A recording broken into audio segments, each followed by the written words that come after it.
Hello, everybody. Thanks for joining us today. The Tech London Advocates Future of Work Group are really excited to have Dr. Christian Busch here to talk about his book, The Serendipity Mindset. Christian is an expert in the areas of innovation, purpose-driven leadership, and serendipity. He's the director of the CGA Global Economy Program at New York University, and he also teaches at the London School of Economics.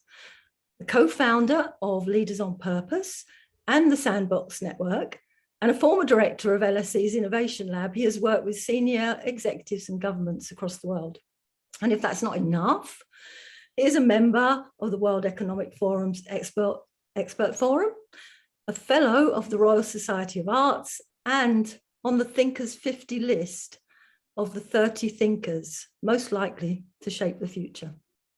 So after Christian's presentation, Richard Kilgarriff will follow up with a few questions.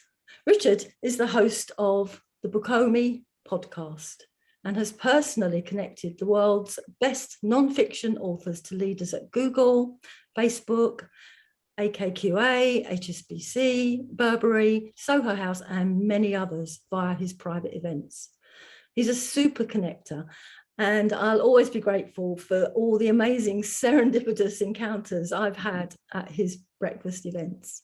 So without further ado, I'm going to hand over to Christian to start his presentation. And thank you both so much. Well, thank you so much, Jen, for the wonderful introduction. And it's wonderful to be here with you today. Good afternoon, good morning, good evening, wherever you are in the world and joining us. It's wonderful to be here with you and with Richard. And who's been so inspiring in his work as well. So I'd love to take you on a journey of cultivating serendipity together. That question of how do we do that in our lives for joy, purpose, and meaning. And to give you a bit of context, I grew up in Germany, in Heidelberg. It's a sleepy town in southern Germany. And I used to be that kid. I was thrown out of high school. I had to repeat a year. Then transferred this slightly reckless lifestyle to my driving style. Probably held the unofficial world record of how many dustbins you can knock over on your way to school. And then one day I wasn't so lucky anymore. I crashed into 4 parked cars, all cars completely destroyed, including my own. And I won't forget the policeman who came to the scene and it was like, oh my God, he's still alive. This idea that I was supposed to be dead, that stuck with me. And, I asked myself all these weird questions. If I would have died, who would have come to my funeral? Who would have actually cared? Was it all worth it? And at that point, I only had a lot of depressing answers to those questions. And so it took me on this intense search for meaning, trying to figure out what is life all about? Why are we here? And I started reading this wonderful book, Viktor Frankl's Man's Search for Meaning, which is all about how do we find meaning in the toughest of moments. I reread it last year again, in the COVID times. I had a severe form of COVID last year. And again, it is this beautiful way of kind of finding meaning in tough situations. And what I realized during that period back in those days is that what I enjoy doing the most is connecting ideas, connecting people, and seeing how those dots connect with each other. And so I started out, as Jen mentioned, in community building, entrepreneurship, and then later on went into academia. And what I found fascinating is in my work around the world and across different types of people is that the most purpose-driven, successful, inspirational people, they seem to have something in common, which is that they intuitively cultivate serendipity. They see a little bit more in unexpected moments and then turn those moments into positive outcomes. And so I got really excited about that question. Is there a science-based framework for cultivating serendipity? Is there something we can learn from all these people around the world who live so different lives, but seem to somehow do a couple of things similarly that then lead to those kind of outcomes? And this is really what I want to talk about today. It's really that question of what are practices that we can all use to have more of this in our lives and have that. In order to kind of illustrate that, here's a couple of examples of serendipity, just to make sure we're on the same page and also making sure that in terms of why that is important in a fast-changing world.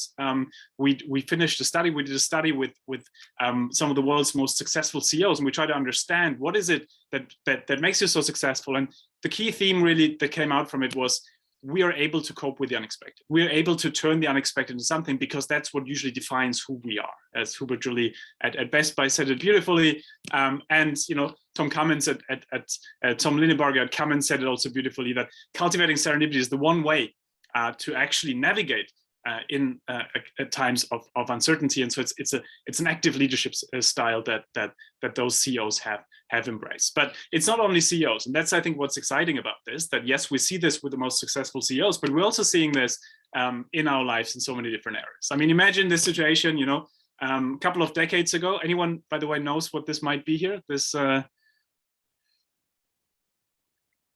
any ideas what that? No. That's usually a good sign. That's usually a good sign. So a couple of years ago, a couple of researchers gave people medication against angina, and they recognized some kind of movement in male participants' trousers. And what would we usually do when we see that? We'll probably be like, oh my God, that's embarrassing. Let's ignore it. That's a side effect that we should work on and get rid of, right? They did the opposite. They said, you know what, that's unexpected, but there's probably a lot of men in the world who might have a problem in that department. So why don't we develop a medication around this? And that's how serendipitously so Viagra became one of the most successful medications of all time here under the name sildenafil. Also imagine the situation, you know, here's a coffee cup. Imagine you have erratic hand movements like I do. And so imagine you're in a coffee shop and you spill coffee over someone, and they look up and they look at you slightly angrily, but you sense there's something in this moment. You don't know what it is, you just sense there's something there. And now you have two options, right? Option number one is you just say, I'm so sorry, here's a napkin. You walk outside and you think, what could have happened had I spoken with that person? And then option number two, you start a conversation, person turns out to become the love of your life, your co-founder, your next client, you name it. The point is your reaction to the unexpected in a way determines that outcome. And yeah, just what this thing here might be on the right. Is that a potato washer? It indeed is. Richard, I'm impressed. So this indeed is a potato washing machine, a sweet potato washing machine of all potatoes. And so that is a company in China called Haier, and they produce washing machines, refrigerators, and so on. And a couple of years ago, they received calls from farmers. And the farmers told them, your crappy washing machine is always breaking down. Well, why is it breaking down? Well, we're trying to wash our potatoes and it doesn't seem to work. And so what would we usually tell them? If we were, the company would probably say, well, don't wash your potatoes in a clothes washing machine. It's not made for that. Like, washing machines are there for clothes. They did the opposite. They said, you know what? That's unexpected that they do that, but there's probably a lot of farmers in China who have the similar problem. So why don't we build in a dirt filter and make it a potato washing machine? And that's how serendipitously so the potato washing machine emerged. And then a last example here in terms of, you know, during COVID, where you had breweries who lost their customers, restaurants who said, hey, okay, we maybe can use this alcohol as hand sanitizer. Maybe we can shift towards becoming hand sanitizer companies. And again, that kind of reaction to the unexpected, defining who they are, but their reaction to that moment really making sure that something came out of it. What's fascinating about all these examples, and you know, hundreds and hundreds and hundreds of examples we looked at, and up to 50% of inventions, innovations, and the key moments in our lives, is that this is not just something that happens to us passively, right? It's not about being born into a good family. Like as much as I know, these kind of things we can't pick, right? These passive events. But what we can do is serendipity is about smart luck. It's always the same process. And the process is always, there's some kind of serendipity trigger, right? So there's spilling coffee, farmers calling up saying your crappy washing machine is breaking down, movement in male participants' trousers, you name it. There's something unexpected happening here. But then it's up to us to make that accident meaningful. It's up to us to imbue meaning in this moment. That's all about connecting dots, right? Connecting it to something relevant. And then we also need that kind of tenacity, that grit to actually follow through with it, right? Not enough to just meet this person in the coffee shop. We have to go on dates. Not enough to just have the idea for Viagra. We actually have to go through the process and develop it and sell it, right? And so it's really about actually also having then that development happen. And so what's exciting about this, once we look at serendipity as this process of spotting and connecting dots, we can influence every step of the process. We can create more of these positive serendipity triggers. So we can create more dots, and I'll talk about this in a second, but also we can learn how to imbue meaning in accidents and how to learn how to reframe the world in ways that allows us to do that more, and then also how we can develop more grit and so on. What's also exciting, I think, for a lot of people in this room who are running companies is that in organizations, we can create the enablers and constraints for this. We can develop practices within organizations that help that happen more often. Of course, the problem is that we tend to miss serendipity all the time because we might not see the trigger, we might not be able to connect the dots, or we might just not have the tenacity to go through with it. Why is that the case? Well, there's a couple of biases that a lot of us have, right, that hold us back from it. One is that we consistently underestimate how likely the unexpected is, right? It's very unlikely that the book here drops down. It's very unlikely that Richard jumps in and says, Christian, you should stop right now. Very unlikely that Jane just cuts me off and John says, look, you should just stop, Christian. All these things are extremely unlikely. But if you add them all up, then actually it becomes relatively likely that something small happens. And that's why you always have these glitches, right, at conference and things, because it's actually very likely that there's one variable you didn't see coming. And that's the same when it comes to life in general, right? That in a way, we don't expect the unexpected to be there, so we don't tend to see it. And there's actually an experiment I want to mention to you that shows how that by putting ourselves into the mindset that the positively unexpected can happen more often, that actually then makes it happen more often. And I want to tell you about an experiment. Before I do that, I want you to ask yourself, do you consider yourself to be a lucky or an unlucky person? Lucky or unlucky? Lucky. Lucky? It depends what day of the week it is. Fair. Today, lucky to have met you so far. Fair, so far. Fair. But so that's great. So we have a generally lucky room, and I think a lot of the other participants, you know, I've seen on the list also. It seems like it's a group of people who probably consider themselves to be lucky, which is great because it actually makes it more likely that you will have more luck in the future. Why is that? Well, in this experiment, and it's been replicated in a lot of different contexts with different types of approaches, they took one person who self-identifies as lucky, someone who says, good things tend to happen to me, yada, yada. And then someone who says, you know, bad things tend to happen to me. I'm always in accidents. And we all know people on this continuum, right? Between like very lucky and very unlucky. And sometimes it's couples, right? Where they face exactly the same people or situations. And one is just a little bit luckier than the other. And so they take one of each, one lucky, one unlucky, and they tell them, walk down the street, go into a coffee shop, grab a coffee, sit down, and then we'll have a conversation. What they don't tell them is that there's hidden cameras along the street and inside the coffee shop. There's a £5 note, so money, in front of the coffee shop door. And inside the coffee shop, that seats that's empty is next to this extremely successful businessman who can make big ideas happen. Now, the lucky person walks down the street, sees the £5 note, picks it up, goes inside the shop, orders the coffee, sits next to the businessman, has a conversation, they exchange business cards, potential opportunity coming out of it. We don't know that part. The unlucky person walks down the street, steps over the £5 note, so doesn't see it, because again, they don't expect it, go inside the shop, sit next to the businessman, ignore the businessman, that's it. Now, at the end of the day, they ask both people, how was your day today? Lucky person says, it was amazing. I found money in the street, made a new friend, and, you know, potentially an opportunity coming out of it. The unlucky person just says, well, nothing really happened. And the reason I'm telling you this experiment is for the first part, right? Which is really about once we expect that there can be money in the street, we find it more often. I actually find money in the street surprisingly often because people surprisingly often drop money, right? I drop a lot of money, unfortunately. I don't have a lot of it, but I drop a lot of it, unfortunately. And others do so as well. But again, it's kind of the alertness to that, right? If we take another street to work in the morning, look into the bookstore and see, oh my God, like this book title, I should do a podcast about this. This is because we have our eyes open, that new information can come from any place, any situation. Anyways, long story short here is that first is we tend to underestimate that the unexpected happens all the time, whether we see it or not. Before diving deeper into this, you know, a couple of things, of course, we have a big societal bias, which is societal inequality, right? Our starting levels are very different.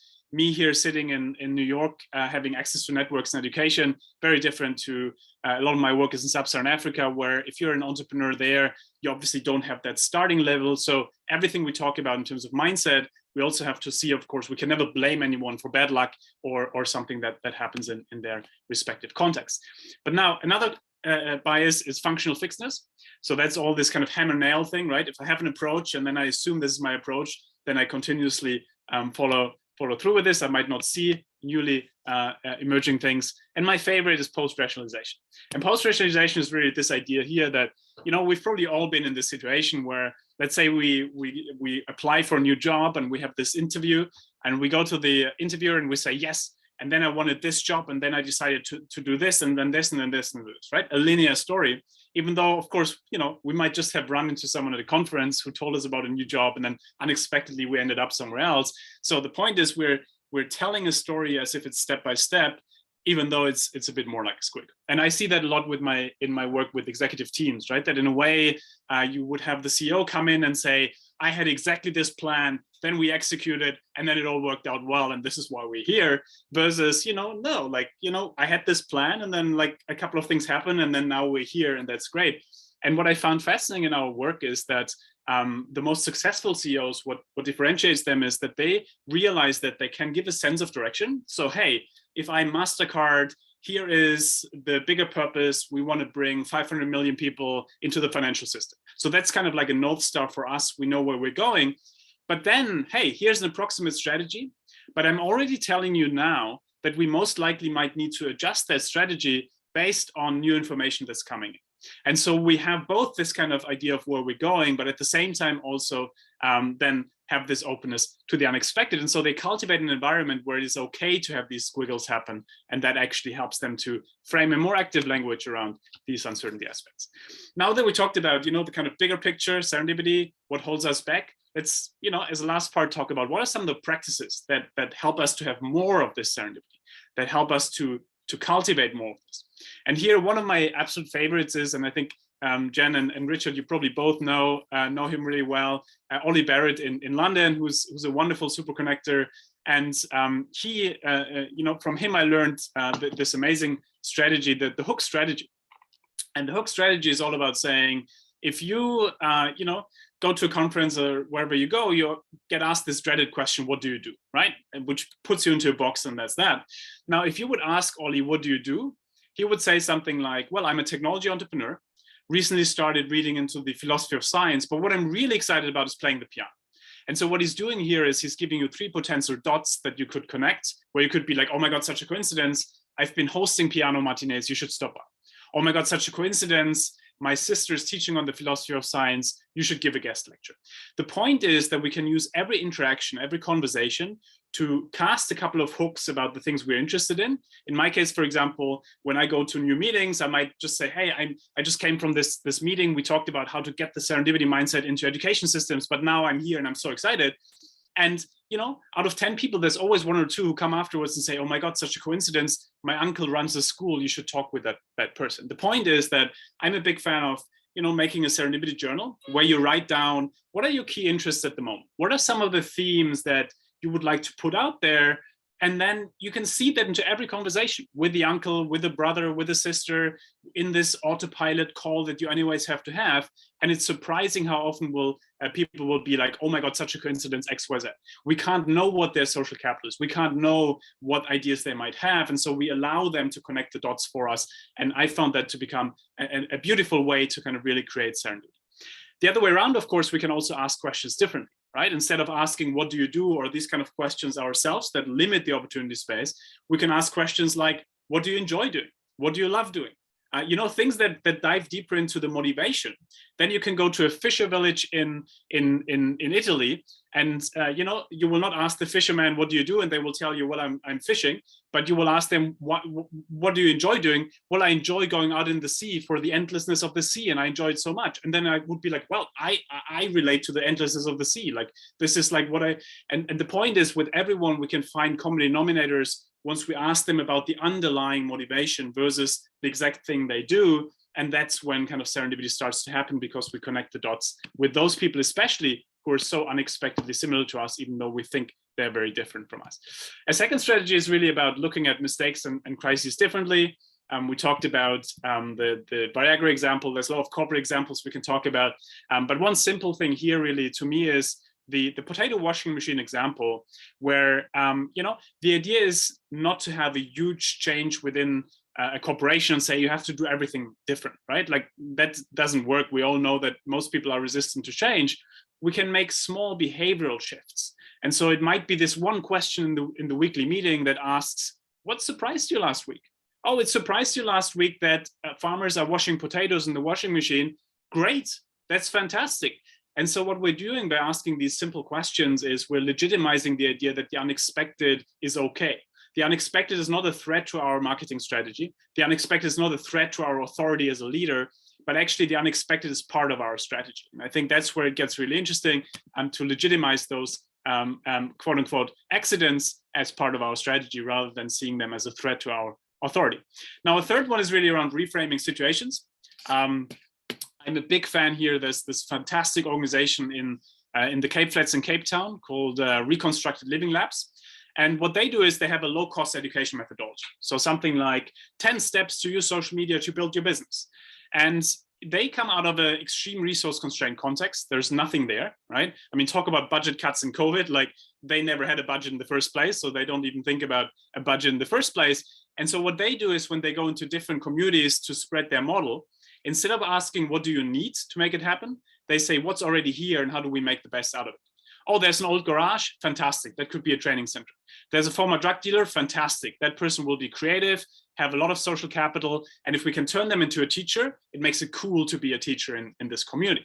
And so what they do is they reframe a situation away from a resource constraint towards the idea of we can make the best what's here, and there's potentiality in every moment, in every person, in every situation. And that's really something that I've become fascinated by when they transfer this into different settings, right? So they would go to a bank and say, well, rethink if you have to fire that cashier just because you have an ATM machine now. Look at what you have and say, maybe this cashier could be a financial trainer, and maybe the old office space could be a financial training center where you tape the videos. The point is, once we look from that perspective, we don't ask for budgets as much, but we rather ask for what can we make here with what's here. And the way they incentivize this is they have this extremely simple budget approach, for example, where if you ask them for a budget, let's say you're the event manager within a company and ask your boss for a budget approval, they would always have 3 questions. Question number 1, do you really need XYZ items? So let's say you need 50 chairs for an event. Do you really need the chairs, or can people stand? Isn't that healthier anyways? If they really have to sit, does the restaurant next door or someone around you have those chairs? Do you really have to buy them, or can you find them somewhere else? And then only if you need those things, then actually you actually get the budget. And so what that does is it incentivizes people to connect the dots differently, to think about, oh, what are my neighbors doing? Oh, maybe I should reconnect with XYZ person because they might have those chairs. And so it's not only about saving money, it's actually about reconnecting different ideas, different items, and connecting the dots in that moment. Now, 2 final practices before we dive into the conversation with Richard is really, in COVID, one of the things, of course, that happened is that those water cooler moments that a lot of us enjoy, right? Where you could, especially as a junior person, run into the boss of your boss at the water cooler or in the cafeteria, and they would tell you about this new opportunity, and unexpectedly so you get this new job, you name it, or the new project idea or whatever it is. That's been taken away a little bit from us, right? Now that we're more at home. And so, but there's an amazing practice that actually takes that into the virtual world, which is the random coffee trial. And so the random coffee trial is all about saying, people within an organization give a couple of times they're free. In small organizations, it's literally an Excel sheet. In large organizations, there's different technologies for it. And then they get randomly matched across the organization and across hierarchy levels with an inspiring prompt, right? It might be something like, talk about what your current challenges in the organization and how can I help, or whatever it is. It doesn't matter what it is. What matters is that you're recreating water cooler moments between people, and it creates serendipity, but also it recreates that sense of belonging that got lost, right? Because yes, we feel like we think as leaders, maybe people are very involved with the organization, but they're always talking about with the 5 same people, right? It's always the same teams. Versus being really connected with the organization means connecting with people across the organization, and that's really what this tries to do. And so there's a lot of these kind of tricks and tactics we can use to produce these random collisions when it comes to virtual and of course also physical space design. And then last but not least, and this really from our research especially is one of the main themes that's come out of it. I grew up in Germany. I grew up in an environment where people have almost like a fetish for strategy, right? And the fetish for, yay, let's plan out the next 50 years, and let's if you don't do that, then you're a loser. And you know, in a fast changing world, that's just not possible. And then it gives you anxiety, right? Oh my God, I couldn't see this coming. I couldn't see this coming. I had that with my students happen last year, right? They had their careers lined up, and then COVID happens and all the careers didn't, materialize. But then it was about stepping back and saying, okay, how do I reassess what I'm really looking for? How do I build an opportunity space now for doing that? And what is my real North Star here? Was it just the job, or is there a bigger picture behind that? And so what comes out of our research is really this idea that I mentioned earlier, that if you look at people like Paul Pullman or Ajay Banga, who used to run MasterCard, they're extremely good at giving this kind of sense of direction of saying, we're approximately going here, but hey, here the strategy. This is a growing document. It's not something that's in stone. And I think where you saw that, and I was so fascinated by COVID in that regard, when and obviously, you know, COVID has been, I had it last year, we talked about this in the pre-call, a severe form, and it's brought so much distress, and at the same time also it has, I think, brought a lot of kind of meaning seeking among people. And one of the things I found fascinating is when observing the different governors, so the different leaders of the different states in the US, when COVID happened, there were two different leadership styles, right? Old school leadership style was to say, we close the state down now and we will open up exactly on May 15th. And then we will open up, and that's exactly what we do. Now, the incentive now when new information comes in about COVID clusters or so is to either hide the information, or you have to adjust the timeline and you look weak as a leader. Now, the new leadership style is to say, our key principles are public health and private health, public health and public economics and economic kind of health. So these are our North Stars here. Here's an approximate timeline, but I will tell you already now in advance that I will revise that timeline as soon as new information comes in. Now, what I'm doing here is I'm making the unexpected part of the plan. And when I now change my strategy based on the unexpected, it actually looks like a strong move rather than a weak move when I do that, because I cultivated an environment in which this actually is something that is both necessary, but also that I prepared people for. And so long story short, to me, this comes really at the core of it, to not see the unexpected as a threat, but to see it as an ally that we can build into strategy. And then no matter what happens, it is actually part of that strategy. So long story short, this really comes back to Heidelberg, where I grew up, where Goethe, he was writing some of his poems there. And I wouldn't be the philosopher at heart that I am if I wouldn't close with a quote of Goethe, who used to say that if you take someone as they are, you make them worse. But if you take them as who they could be, you make them capable of becoming who they can be. And that's what serendipity is all about. Serendipity is about potentiality. It's about what could be. It's about seeing a little bit more in a situation, in a person, and then really kind of connecting the dots and doing something with it. And so with this, I'm very much looking forward to our conversation. And for now, thank you so much for joining us.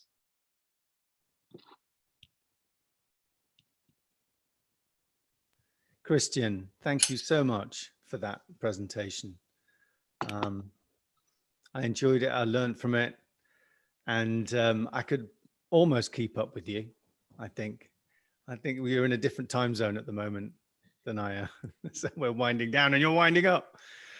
I couldn't help but notice, apart from the marvelous book on your cabinet behind you, which just happens to be there serendipitously, your wallpaper reminds me of the experiment we did in physics at school, Brownian motion. Do you know that experiment? I don't, but it sounds molecules and particles, if I remember rightly, and I'm no physicist, particles moving in a vacuum. It shows you how they move randomly and bump into each other.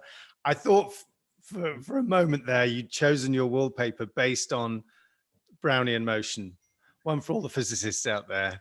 Anyway, I'd like to pick up on what you were talking about in context, the great tip on the coffee experiment and running virtual coffees and having coffees with people in your network, but keeping in touch and adjusting to this virtual world. What are the other things in context that have changed physically? Because I remember talking to Ed Catmull about the design of the Pixar building designed for serendipity. How should buildings physically now be designed, or what would your perspective on a new shape of building physically be to create serendipity now when people are there less? Yeah, I love that question, and you know, Pixar obviously is such a beautiful example, right? I remember that kind of anecdote around how when they needed a new building, and you know, the architects would tell them, hey, here's like different buildings for management and creatives and developers, and Jobs would be like, no, like let's put everyone into one building, because especially those people have to run into each other. Let's put their mailboxes right next to each other so that the management person has to run into the creative, and so they actually see, oh my God, they're not as different as we thought they are, and we can actually have those collisions. And I think, Richard, to your point, to me, that's at the core. It's not about running into the same person over and over and over again, right? It's about running into those people whom you should run. I want the marketing person to run into the developer from time to time, to unexpectedly learn that there's a design flaw that should now be kind of changed, and then you can put that into practice. And these are the kind of things, it's hard to plan for this, right? Because that unexpectedly happens in the process. And so that in a way, you know, comes, I think, to the bigger question that you're asking in terms of the future of work around.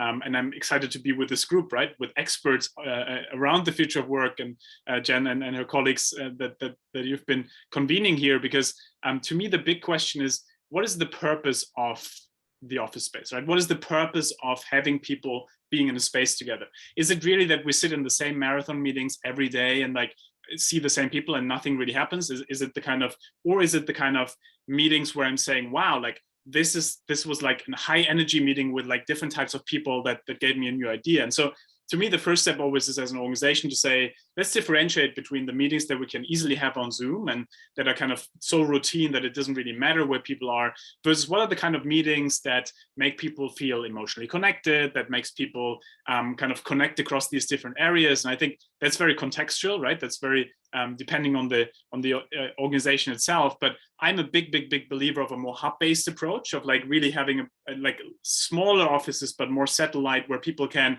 hey, great, like I'm now here in this area, let me connect with two people here in this area, and let's have a more networked approach also to office space. Because I think we for a long time have had a networked approach in a lot of areas, but not to the office space, which was very centralized. And now I think there's a lot of new thinking about what we can do there. And so to me, the long story short here really is it's very contextual depending on the organization. But the models I've loved to see is the reframing, right? Away from, oh, it's good or bad to be in the office, to no, what's the smart way to be in the office? How do you do that so that you maximize energy? I mean, Richard, I don't know if you, one of my favorite studies of all time was around this idea when they introduced open office spaces. And then they realized it made people less productive, right? Because essentially, when you're a developer, for example, you don't want people coming to you all the time and bothering you, because you have to focus on actually getting something done. And that's the thing with everything that's conceptual and creative, right? That you need some uninterrupted time. And I think so those people who had that uninterrupted time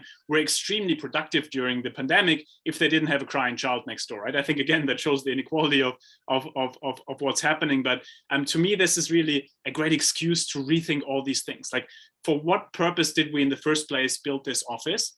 And how do we make sure that when we understand the task environment that we need for a creative, they need a bit of uninterrupted space. So maybe in the morning they should work at home to be uninterrupted. And then, hey, let's give them 2 hours in the afternoon where they should be here to connect with people and have these kind of random things. So I think it's a great excuse to step back and think about what's the nature of what we're actually trying to build here, and what's the most productive way to do that. That's human at its core.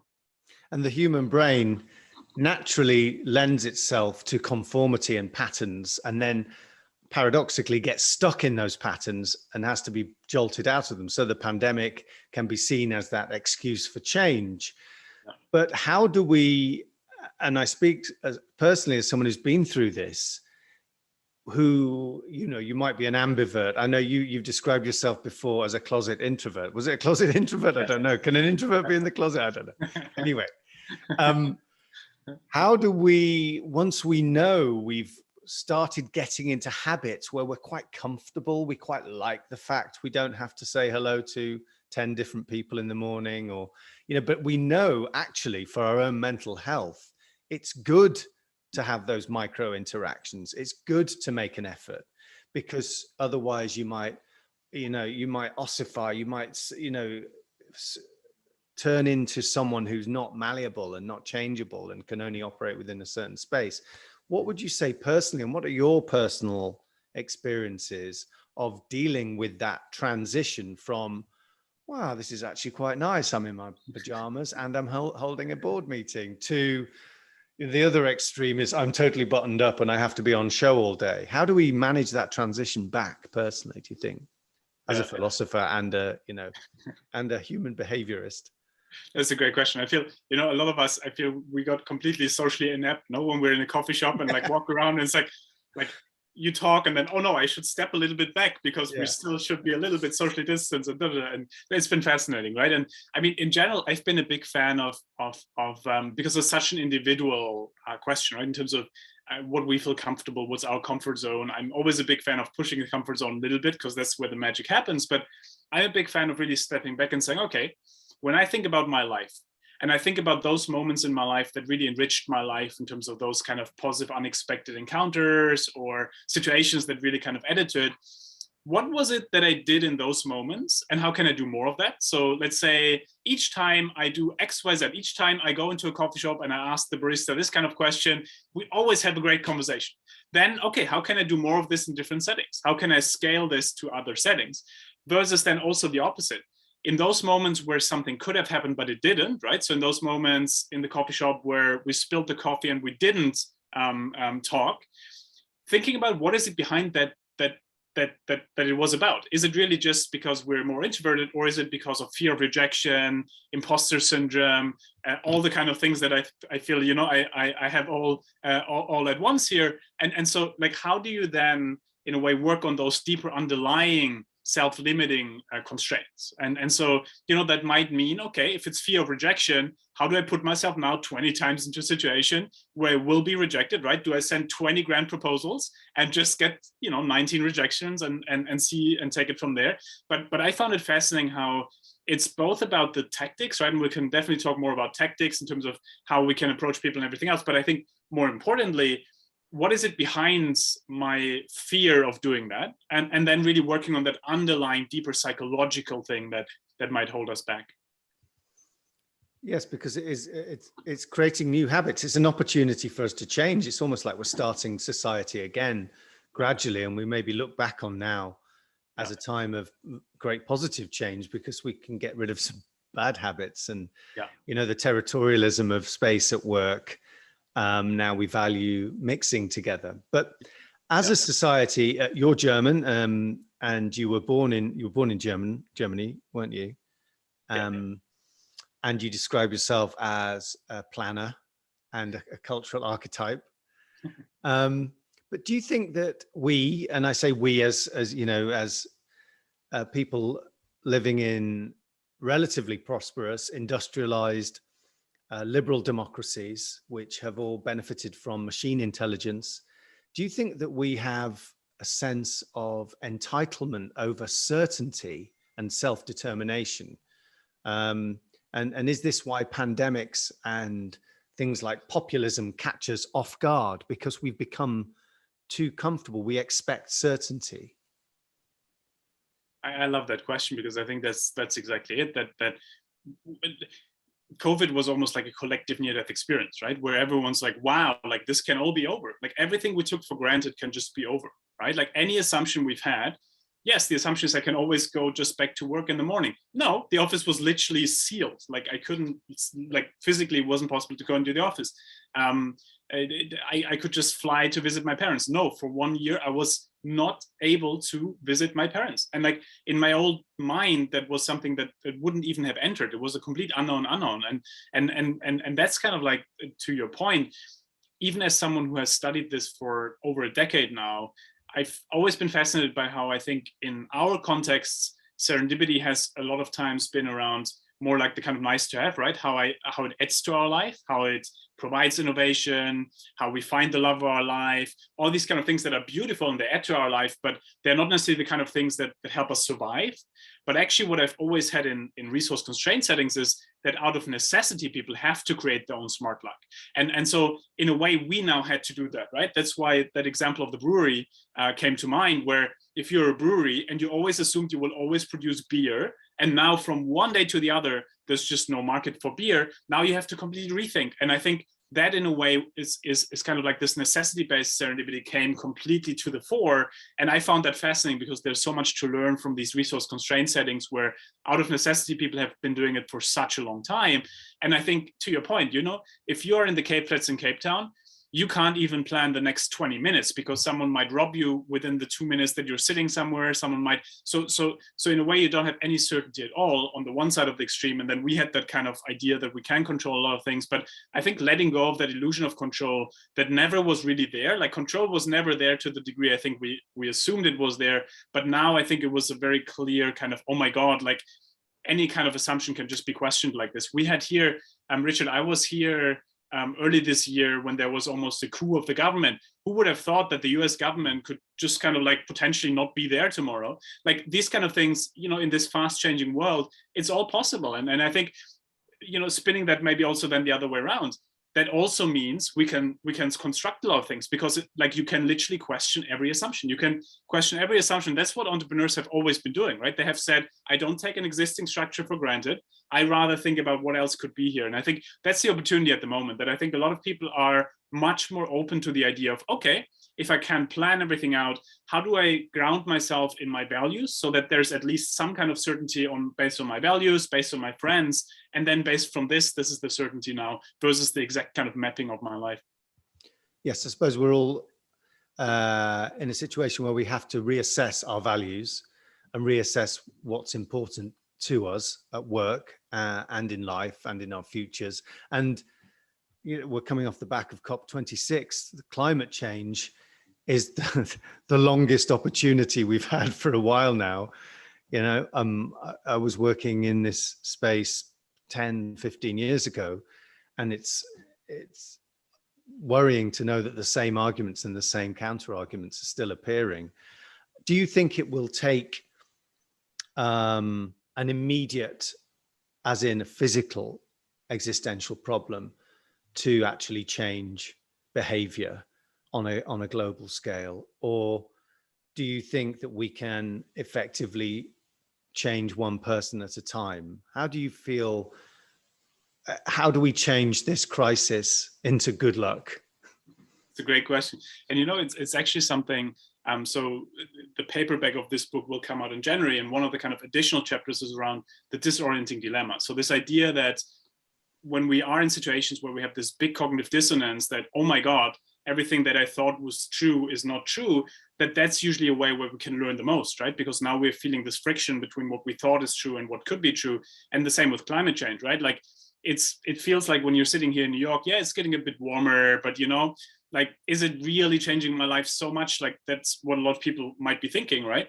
Versus if you see that every day now there's no more you know, water supply or you name it, as it is in some countries, then actually you obviously completely rethink your perspective. And so I found it fascinating, that sense of urgency that came with COVID, right? That people would always say, no, it's so difficult to, you know, fly less and everything else. And within like a week, people just shut down like airports, right? And so where there's a will, there's always a way. And I think that's what COVID showed us, that if we would have the same urgency with climate change that we had with COVID, we could literally fix a lot of these things right there. But obviously there's not necessarily the will with those people that could do it. But more importantly, Richard, I think where this work really comes in is to say, yes, we need to really work on structural changes and those kind of bigger theme things, but also we can work on our mindset in the day-to-day and gradually kind of improve the way of how we go about life. And I think that's really what this work is a lot about, saying what are small behavioral changes we can all do to improve our own lives, but also then to be more open to these unexpected new solutions that we will need for a lot of the societal challenges that are out there. And if we kind of are stuck in our old modes of operation, we will not change those kind of, you know, looming problems that we have. It's incredible what we're capable of, isn't it, as companies and individuals and as nations, when we were faced with an immediate existential threat, and the speed with which we can react. And also to, you know, when the collective amygdala goes when we're short of petrol or loo paper or anything. It's amazing how quickly we can all react and do the same thing. And the opportunities are there. But what about when we've got too much opportunity? Your work directs us to look at good and bad situations as opportunities. The obstacle is the way, as the Stoics might say. But can we have too many opportunities? If our brains and our minds and our mindset are totally open to new ideas constantly and looking at connections all the time, does this lead to a fear of missing out? And in other words, how do we prioritize opportunities to maximize serendipity? Yeah, I very much resonate with that question, because I face it myself, right? And this is when you learn how to create serendipity, you have too much of it at some point. You're like, oh my God, now don't distract me, right? Don't distract me with it, because I actually need to get stuff done, right? So I had it with a book, for example, right? Where when I knew what I wanted to write about, I didn't want to have more serendipity in terms of like new people who could be a story or so, because no, I know what I want to write about, and now I have to hide in the basement, right? And so it was really kind of, and I think that's what has come out of our work in general, both for individuals and for companies, that there's kind of, it's almost like life cycle stages, right? Where like there's exploration, where you're like open, you're like, yay, serendipity everywhere. And then there's execution, where you're like, for now, actually, let's just focus. And so I'm a big fan of two things. One is the parking lot. So the parking lot is essentially saying, whenever someone comes with a great idea, it would be like, great, let's write it down on a wiki page internally or somewhere. And so it's not gone, but it's also not the focus now. So really kind of having this. And I think the equivalent here at Pixar, actually, and other companies, are these kind of informal brain trusts, right? To say, hey, let's briefly float an idea with them. If they don't like it, let's just move on. To really kind of just have a filter that allows us to say, no, let's focus on things. And so there's a lot of these kind of filters, I think, that are interesting. But Richard, to you, I think you made a really interesting point earlier also, that I think comes to more, the kind of more existential questions that are behind some of this work also, right? I've been spending a lot of time with people who have faced death, right? So people who have had cancer, people like me. I've had 2 near-death experiences now, last year again when I had COVID, and I've had that, and those are the moments where I change the most, right? Because you're like, wow, life can be over any second. Like I could run in front of a car tomorrow morning and it would all be over. And so I might as well live my life now versus postponing everything and then running in front of a car and it's over. And I feel like that's what I've learned a lot from people who have faced death, to say, you know what? This can happen tomorrow. Like everyone can get cancer tomorrow. Everyone can have something tomorrow. And so that urgency of really also focusing on what feels meaningful to me. When I'll be on my deathbed, I don't care if it's 5 or 6 cars I have. What I care about is what kind of relationships have I built? Did it feel meaningful to me? And that's really, Richard, why I think this disorienting dilemma is so interesting, because COVID was a disorienting dilemma, right? Where we said, okay, we can now question things and say, does that really feel meaningful to me to work 20 hours for a bank that then anyways, doesn't really care about me that much, even if I think that in 10 years, I can use that money to build my NGO. Yeah, but that's built on the assumption that you will in 10 years, be around, which hopefully you will. But it's kind of those things which I think reframe a little bit, what do we focus on and what is meaningful to us? Yeah, and that whole idea of putting things off, of thinking that we arrive at a goal somewhere when the goalpost can move suddenly, immediately. And we've all been affected by that in some way this last year. So annoyingly, I'm going to ask you to reduce all the possibilities of the book and the amazing connections that are made when our minds connect through the written word and through your book, which I urge people to read in depth. What one thing do you think people could do tomorrow or today, even if there's enough time left in the day, to create better luck, better serendipity? What one thing, when they wake up tomorrow morning and their eyes open on a new world, God willing, they're healthy and capable in the morning, what should they do? Yeah, well, probably 2 things. I think one is, I've become a big fan of sending thank you notes, like just 3-4 thank you notes to a mentor in our past, without any kind of agenda, without anything in mind, just saying, thank you, you've had such a big impact on me. And it's so beautiful how then, that reconnection a lot of times also reminds us of, hey, who have we been throughout our lives? And then we reconnect with that person and we reflect. And I think during times we live in, this is a beautiful anchor also, I think, to just kind of reground ourselves. On a more kind of like tactical, strategic level, I would really do this like thinking about 1 or 2 things we want to build into every conversation, and then really forcing oneself to build into conversation, right? So if someone in this room, for example, has always wanted to set up an NGO for kids in the Cape Flats, like literally in every conversation with a mother, with a father, with the uncle, with a colleague, it could be something along the lines of, hey, like, it's been so interesting what we talked about. It reminded me of, like, when I was thinking about this project in the Cape Flats, that XYZ could be the case, but now let's focus on whatever it is. And just seeing how many people might pick up on that kind of one or two things that you're floating with them, where you thought, oh, these people will never really understand what I'm talking about, and not forcing it on people, but really kind of just seeding it into conversations. And it's amazing how often people make unexpected links, and then that's how people find their key clients, right? That's like when you ask people, like really, really good salespeople, how they got their clients. They didn't get their client because they went out and said, I have the best product, buy it. They went out and they said, you know what, like I ran into this person, they told me this and this, and then the person might be like, oh my God, yeah, I had the same problem. Can you help me with this? The point is, you're not pushing it into someone's face, you're just kind of floating it out there. So I would really think about, in every conversation, what's one or two small sentences I want to build in, or in that email that we're sending, is there one sentence we can add to that email that just says, oh, by the way, I was just thinking XYZ, and just seeing what happens from it. And I think it's those small behavioral changes that then over time feel less forced. And once they feel less forced and authentic to ourselves, that's when we really kind of start connecting dots all the time.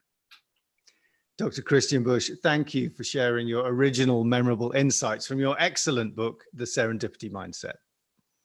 Thank you so much for having me. And thanks so much, Richard, for the great questions. My pleasure. Christian's book is available in all formats, online and offline. A great Christmas present for a lucky colleague or friend. And thank you, Tech London Advocates, Future of Work.